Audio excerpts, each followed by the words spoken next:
अब बात करते हैं बुलेटिन में शिक्षा मित्रों के सामने संकट की घड़ी आके खड़ी हुई है और उस मुद्दे पर आज हम ये सुपर 6 के बुलेटिन में आपके सामने हैं।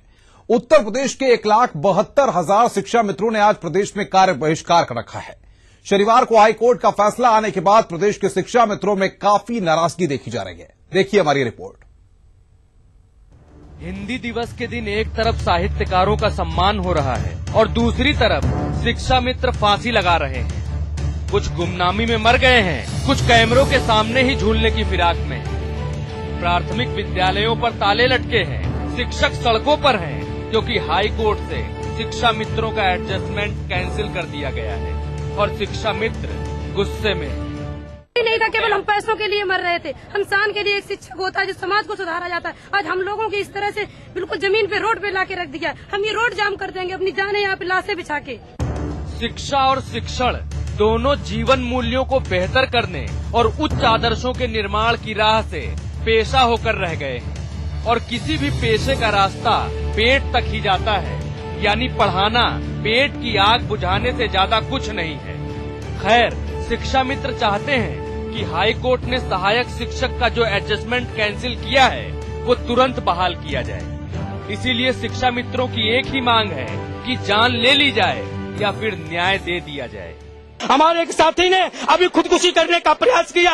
हम लोग नहीं चाहते हैं कि हमारा साथी कोई खुदकुशी करे। हम नहीं चाहते हैं कि शिक्षा विभाग पर कोई लापरवाही आए। हम अपने साथियों को बार बार समझा रहे हैं कि आप लोग धैर्यता पूर्वक काम करें, हमारे साथ सरकार है।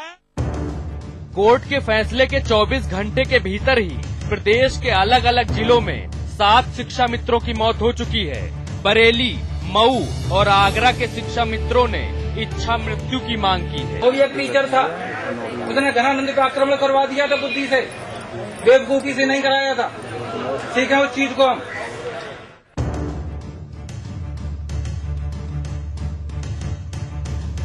ये बात सच है कि शिक्षक साधारण नहीं होता।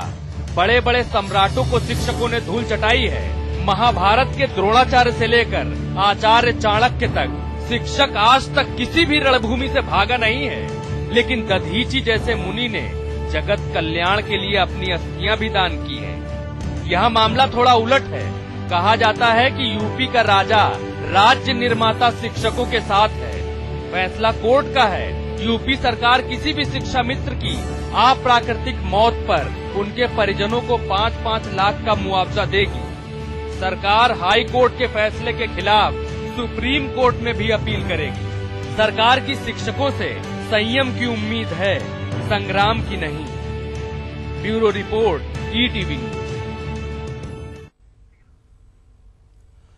तो क्लासरूम से क्रांति निकली है और कितनी दूर तक जाएगी और शिक्षा मित्रों का अब होगा क्या, एक बड़ा सवाल यहां पर खड़ा हो रहा है। अब ग्राफिक्स के जरिए हम आपको बताने की कोशिश करते हैं कि शिक्षा मित्र और सहायक शिक्षकों के बीच ये जो पूरा मामला है, संविदा पर पढ़ाने का ये काम करते थे। सहायक शिक्षक नियमित राज्य कर्मचारी होते हैं, ये हम आपको बता रहे हैं। साथ ही साथ 2014 में 58,000 शिक्षा मित्रों को हुआ था। अप्रैल 2015 में 66,000 शिक्षा मित्रों को सहायक अध्यापक बनाया गया था। ये पूरा मसला था। ऐसे में सहायक अध्यापक बनने के बाद सैलरी जो है वो 30,000 हो गई। शिक्षा मित्र संविदा पर पढ़ाने का काम करते हैं। सहायक शिक्षक आपको बता दें कि नियमित राज्य कर्मचारी होते हैं। 1 अगस्त 2014 को 58,000 शिक्षा मित्रों को सहायक अध्यापक बनाया गया। अप्रैल 2015 की अगर बात करें तो 66,000 को सहायक शिक्षक बनाया गया था। ऐसे में अब शिक्षा मित्रों का क्या होगा, ये सवाल लगातार ETV उत्तर प्रदेश उत्तराखंड खड़ा कर रहा है।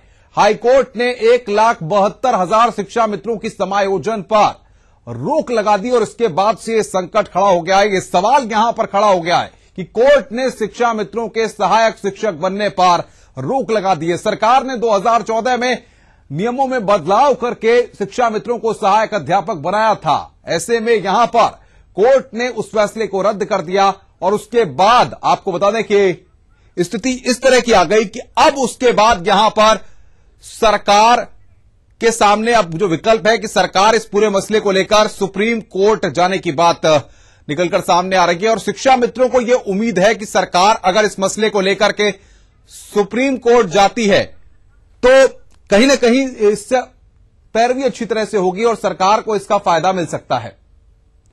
तो यहां पर अब हालात इस तरह के बने हुए हैं कि शिक्षा मित्रों के सामने संकट की घड़ी आ गई है और शिक्षा मित्र उत्तर प्रदेश के जगह अलग अलग इलाकों में प्रदर्शन कर रहे हैं, इच्छा मृत्यु की मांग कर रहे हैं। कुछ लोगों ने अपनी जान भी दे दी है और भर्ती नियमावली 1981 में उस वक्त संशोधन किया गया था। 2013 में सरकार ने शिक्षा मित्रों को टीईटी पास होने की बाध्यता से छूट दे दी थी, यानी कि अगर आप टीईटी पास नहीं है तो भी आप पात्र हैं। और शिक्षा मित्र अब आपको बता दें कि इस स्थिति में है कि वो आत्महत्या कर रहे हैं।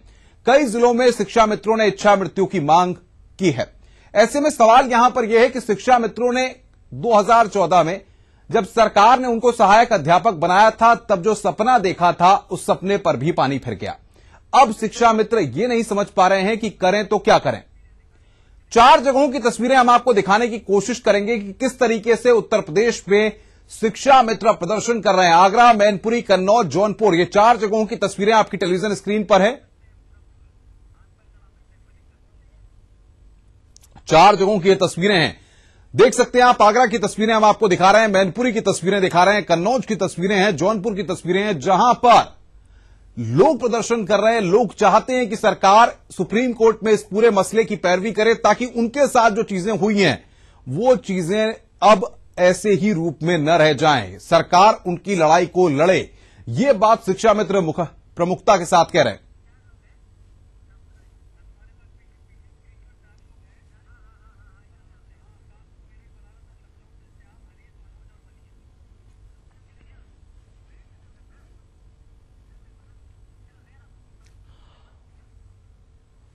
और आपको बताएं कि इस मुद्दे पर चर्चा करने के लिए हमारे साथ हमारे 4 जगहों से संवाददाता जुड़े हुए हैं कि वहां पर किस तरीके के हालात बने हुए हैं। लखनऊ से मनीष कुमार हमारे साथ हैं, मेरठ से हरीश है, वाराणसी से मनोज है और पश्चिमी उत्तर प्रदेश में मेरठ एक केंद्र बिंदु है। हरीश, ऐसे में वहां पर किस तरीके की स्थितियां बनी हुई हैं, शिक्षा मित्र क्या कुछ कह रहे हैं?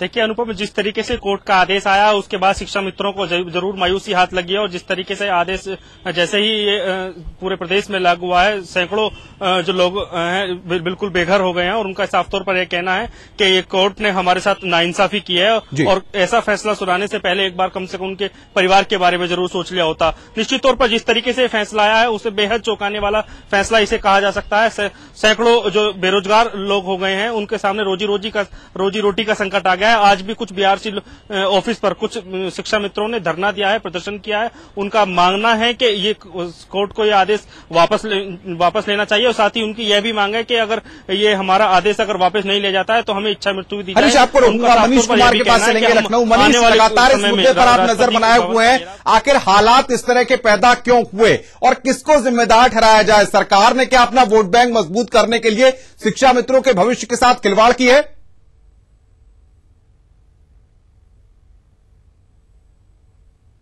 जो आज प्रदेश में दिख रहा है कि हाईकोर्ट के फैसला आने के बाद से और शिक्षा मित्रों का समायोजन रद्द किए जाने के बाद से जो एक पूरी केओस हुआ है, उसके पीछे एक पूरी वजह इसलिए है जी, साल से शिक्षा मित्र 30,000 रुपए प्रति माह की दर से सैलरी उनको मिल रही थी और अब उनको 3,500 रुपए प्रति माह का मानदेय मिलेगा, यानी 10 गुना घट गई। तो समझना पड़ेगा कि जब 30,000 उन्हें एक साल से सैलरी मिल रही होगी तो तमाम लोगों ने गाड़ियां खरीदी होंगी, मकान खरीदे होंगे, जिनकी लोन की किस्त भी जा रही होगी उन लोगों के, अब वो कैसे चुकाएंगे? ये तो एक बहुत बड़ा आर्थिक बोझ हुआ उन पर जो आन पड़ा एकाएक। दूसरा बोझ उन पर पड़ा कि उनकी नौकरी के लाले पड़ गए, क्योंकि अब तक वो 11 महीने के संविदा के शिक्षा मित्र कहा जाता था। पिछले साल वो और इस साल भी रेगुलराइज हो गए थे और अस्थायी शिक्षक हो गए थे, यानी कि जीवन भर अस्थायी नौकरी करने के लिए उन्हें एक खुशखबरी मिली थी, वो उनसे छिन गई। यही वजह है कि इतने बड़े पैमाने पर हताशा देखने को मिली और कई लोगों की तबीयत खराब हुई, जाने भी गई। गलती की आपने बात की तो अदालत में तो स्टेट वर्सेस अदर्स मुकदमा चला है, यानी कि अदालत की नजर में तो राज्य सरकार ही इस बात के लिए जिम्मेदार है, क्योंकि अदालत ने साफ कहा है कि शिक्षा मित्रों के समायोजन के लिए जिस नियम में संशोधन किया गया वो संशोधन ही अवैध है। इसी वजह से शिक्षा मित्रों कोर्ट ने संशोधन को अवैध मान लिया है। मनीष, ऐसे में अब सरकार के सामने क्या विकल्प है? ये कहा जा रहा है कि सरकार इस मसले को लेकर सुप्रीम कोर्ट जाएगी, क्या कुछ सरकार की तरफ से इस पूरे मसले पर प्रतिक्रिया दी गई है? देखिए, अभी तो इलाहाबाद हाईकोर्ट का ऑर्डर आना बाकी है पब्लिक के बीच में और गवर्नमेंट के पास। जब तक उसे नहीं पढ़ा जाएगा, हो सकता है कि इस मामले पर कोई और बड़ी पेचीदगी हाईकोर्ट के ऑर्डर में लिखी गई हो, जिसमें और सरकार को हैरस होना पड़े। फिलहाल गवर्नमेंट ने ये जरूर कहा है कि हाईकोर्ट का ऑर्डर पढ़ने के बाद वो सुप्रीम कोर्ट में इस फैसले को चैलेंज करेगी, लेकिन अभी पूरा सरकार सुप्रीम कोर्ट में चैलेंज करेगी। मनीष, आप हमारे साथ बने रहे। कानपुर चलते हैं, श्याम तिवारी वहां से जुड़े हुए हैं। श्याम, शिक्षा मित्रों के प्रदर्शन लगातार जारी हैं, वो अपनी बात रख रहे हैं, चाहते हैं सरकार पैरवी करे, जैसा कि मनीष भी कह रहे थे कि सुप्रीम कोर्ट सरकार जाएगी इस पूरे मसले को लेकर के। वहां किस तरीके के ओपिनियन सामने आ रहे हैं, शिक्षा मित्र क्या कहते हैं?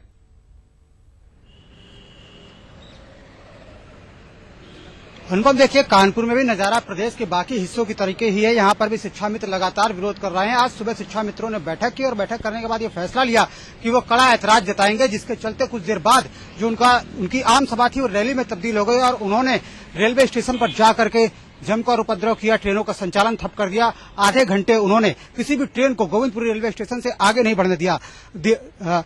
उनका कहना यह है कि उनका ये विरोध लगातार जारी रहेगा, क्योंकि अब उनका वो हक मारा जा रहा है जिस हक के लिए उन्होंने काफी लंबे समय से संघर्ष किया था। आपको बता दें कि जब शिक्षा मित्रों की तैनाती विद्यालयों में की गई थी, तब उन्होंने सोचा भी नहीं होगा कि किसी समय में वो राज्य के कर्मचारी बनेंगे या उन्हें सहायक पदों पर प्रोन्नत किया जाएगा। लेकिन कुछ समय बाद शिक्षा मित्रों ने एक संघ बनाया। संघ बनाने के बाद आंदोलन शुरू कर दिए, धरना प्रदर्शन और तीव्र आंदोलन करे, जिसके बाद राज्य सरकार को झुक करके इस तरीके का फैसला लेना पड़ा और नियमों में तब्दीली। जी श्याम, ये पुरानी बात है, जाहिर तौर पर इस पर हम चर्चा करेंगे। हम वाराणसी चाह लेंगे, जहां पर मनोज हमारे साथ जुड़े हुए हैं। मनोज, अगर वाराणसी की बात करें तो वहां पर शिक्षा मित्रों का प्रदर्शन किस तरीके से चल रहा है, क्या कुछ वो कह रहे हैं? क्योंकि जिस तरीके के हालात समूचे उत्तर प्रदेश से सामने आ रहे हैं, उससे साफ तौर पर दिखता है कि कहीं न कहीं शिक्षा मित्रों के सामने एक बड़ी संकट की घड़ी है और कुछ शिक्षा मित्र गलत कदम उठाने पर भी मजबूर हो रहे हैं।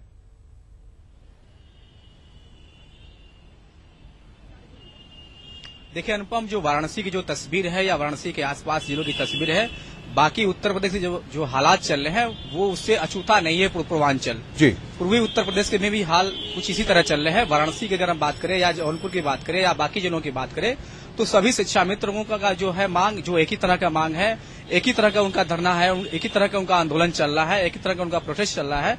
अगर हम बात करें वाराणसी के अगर स्पेशल, तो इस वाराणसी के देहातों से लेकर जो शहर तक है वो उबलता रहा। पूरा बनारस जो है वो शिक्षा मित्रों से उबलता रहा। शिक्षा मित्र के अंदर जो है वो गुस्सा फूट पड़ा, सड़कों पर फूट पड़ा। यहाँ तक कि प्रधानमंत्री नरेंद्र मोदी के जो जनसंपर्क कार्यालय है वहां पर कई घंटों शिक्षा मित्र सड़कों पर खड़े रहे, सड़कों पर बैठे रहे। वहां पर वो लगातार धरना प्रदर्शन करके अपनी मांगों को रखना चाहते थे सरकार के सामने कि आखिर हम ऐसे में जाएं तो कहां जाएं, आखिर हम ऐसे में किससे मदद लें, कैसे आगे हमारी जो है भविष्य वो सुनिश्चित किया जाए। जी मनोज, आप हमारे साथ बने रहे। मनोज, हम मनीष कुमार के पास एक बार फिर लौटते हैं लखनऊ, क्योंकि राजधानी में मौजूद है और सरकार इस पूरे मसले पर कितनी गंभीरता दिखा रही है।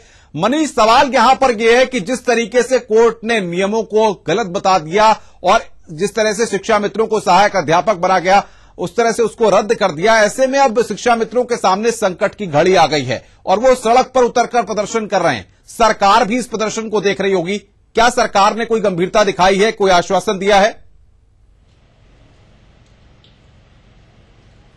देखिए, कल राम गोविंद चौधरी जो कि बेसिक शिक्षा विभाग के कैबिनेट मंत्री हैं, उन्होंने जरूर प्रेस के माध्यम से ये बात कही थी कि शिक्षा मित्रों को हताश होने की जरूरत नहीं है, कोई गलत कदम उठाने की जरूरत नहीं है, सरकार उनके साथ है और सुप्रीम कोर्ट तक वो इस लड़ाई को लेकर जाएगी। सबसे इम्पोर्टेंट ये है कि शिक्षा मित्रों के जितने भी संगठन हैं उनके पदाधिकारियों को, अपने सभी शिक्षा मित्र भाइयों को ये समझाना चाहिए कि जो लड़ाई अदालत के परिसर में लड़ी जा रही है उसको अदालत के बाहर लड़ाई लड़के हासिल नहीं किया जा सकता है। इस मामले का अंततः हल अदालत के आदेश के बाद ही निकल के सामने आएगा। ये इतनी सी मूल बात शिक्षा मित्र के संगठनों को, सभी शिक्षा मित्रों को समझानी चाहिए। क्या आपको मनीष ये नहीं लगता कि सरकार ने 2014 में जिस तरह का फैसला लिया था, संशोधन किया था और उनका समायोजन किया था, अब कहीं न कहीं कोर्ट के इस निर्णय के बाद सरकार के लिए ही उसका निर्णय उल्टा पड़ गया और सरकार के लिए कहीं न कहीं असमंजस भरी स्थिति हो गई है कि भले ही वो सुप्रीम कोर्ट जाएगी लेकिन उसका दांव एक बार उल्टा पड़ा है? जाहिर तौर पे उल्टा पड़ा है, इसमें कोई दो राय ही नहीं है। अब ये इसमें देखना होगा कि आखिर आधिकारिक रूप से कहां पे गड़बड़ी हुई है। तमाम लोग ऐसा कह रहे हैं कि स्टेट गवर्नमेंट किसी भी नियम में अपनी मेजॉरिटी के दम पर या कोई बिल पास करके या संशोधन करके किसी भी नियम में संशोधन नहीं कर सकती है। और हाईकोर्ट ने भी यही बात कही है कि जिस संशोधन के जरिए शिक्षा मित्रों को सहायक अध्यापक बनाया गया, वो संशोधन का अधिकार राज्य सरकार के पास नहीं है। तो ऐसे में अब काफी इसमें लीगल पेच भी है, जिसको एक बार ऑर्डर आने के बाद पेच आप हमें जरूर समझाएं। हमारे दर्शक जो ईटीवी देख रहे हैं मनीष, वो भी ये जानना चाहते हैं, इस तरीके की बातें भी आई कि उस वक्त 2014 में जब ये समायोजन किया गया था तो जो टीईटी नहीं किए थे उन शिक्षा मित्रों को भी सहायक अध्यापक बना दिया गया था। ऐसे में उस वक्त के जो पेच थे और उस वक्त किस तरीके से नियमों में संशोधन किया गया, प्रक्रिया हुई किस तरीके से, अगर आप बता सकें तो बताइए। देखिए, दो तरीके की भर्ती चल रही है और दो तरीके के अभ्यर्थी हैं इस स्टेट में जो शिक्षक बनने के लिए लगातार प्रयासरत हैं। एक तो वो जो टीचिंग एलिजिबिलिटी टेस्ट यानी टीईटी क्वालिफाइड हैं और 72,825 शिक्षकों की नियुक्ति चल रही है, उसमें वो सहायक शिक्षक बन रहे हैं। ये तो एक अलग नियुक्ति की प्रक्रिया है जो स्टेट में अभी भी चल रही है और जिसके तहत 60,000 शिक्षक रखे भी गए हैं। दूसरे, ये हमेशा से शिक्षा मित्रों को सहायक अध्यापक के पद पर रेगुलराइज करने का हमेशा से पॉलिटिकल एजेंडा रहा है। और जब अखिलेश यादव की सरकार सत्ता में आई, उससे पहले चुनाव में समाजवादी पार्टी ने इसको अपने मैनिफेस्टो में टॉप पे रखा था कि वो शिक्षा मित्रों का समायोजन करेगी। इसी के मद्देनजर सरकार आने के एक साल के अंदर ही जो शिक्षक भर्ती नियमावली 1981 है उत्तर प्रदेश में, उसमें 2013 में संशोधन किया गया और संशोधन करके ये बात कही गई कि शिक्षा मित्रों के सहायक अध्यापक बनने के लिए टीईटी पास होने की पात्रता की कोई बाध्यता नहीं है।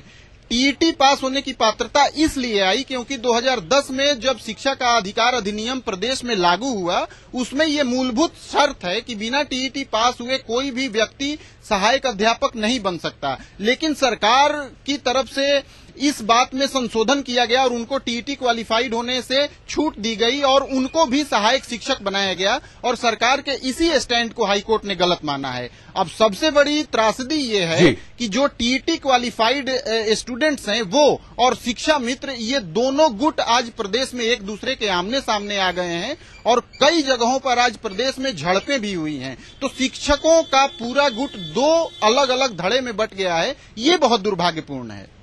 अनुपम जी, मनीष, जिस तरीके से आप चीजों को बता रहे हैं, जिस तरीके से हमारे दर्शक भी देख रहे हैं कि इस पूरे मसले में अब जो संकट का दौर है वो शिक्षा मित्रों के सामने है, वो ये नहीं समझ पा रहे कि करें क्या करें और सड़क पर उतरकर प्रदर्शन कर रहे हैं। कई लोग गलत कदम उठाने पर मजबूर हो रहे हैं, जिनसे हम अपील करते हैं कि आप इस तरीके के गलत कदम नहीं उठाएं। क्या आपको लगता है कि सरकार अगर शुरुआती तौर पर जब 2014 में जब ये संशोधन किया गया था तभी चीजों को देख करके, तभी कानूनी राय लेकर के तब अमली जामा पहनाती तो ज्यादा बेहतर होता? सरकार ने शुरुआती तौर पर अपना वोट बैंक मजबूत करने के लिए, शिक्षा मित्रों को अपने पाले में लाने के लिए इस तरीके का जल्दबाजी भरा फैसला लिया जो अब शिक्षा मित्रों पर भारी पड़ रहा है।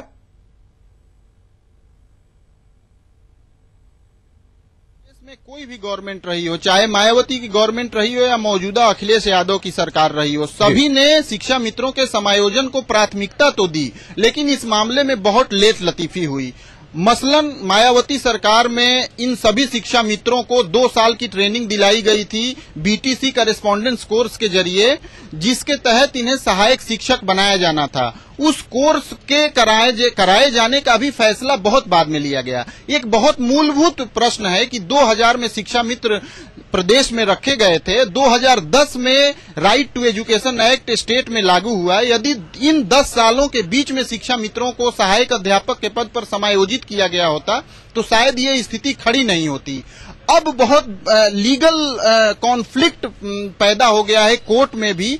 अब इससे निकल पाना एक बड़ा ही मुश्किल दिख रहा है क्योंकि जो राइट टू एजुकेशन एक्ट है उसके मनीष, बहुत बहुत शुक्रिया हमारे साथ जुड़ने के लिए और बातचीत करने के लिए। मनीष कुमार हमारे साथ जुड़े हुए थे, तो विस्तार से तमाम चीजों को बता रहे थे, तमाम पहलुओं को बता रहे थे। हरीश, आपका भी बहुत बहुत शुक्रिया, मनोज आपका भी शुक्रिया और श्याम आपका भी बहुत बहुत शुक्रिया। कानपुर से श्याम तिवारी हमारे साथ जुड़े हुए हैं। सबसे पहले हरीश के पास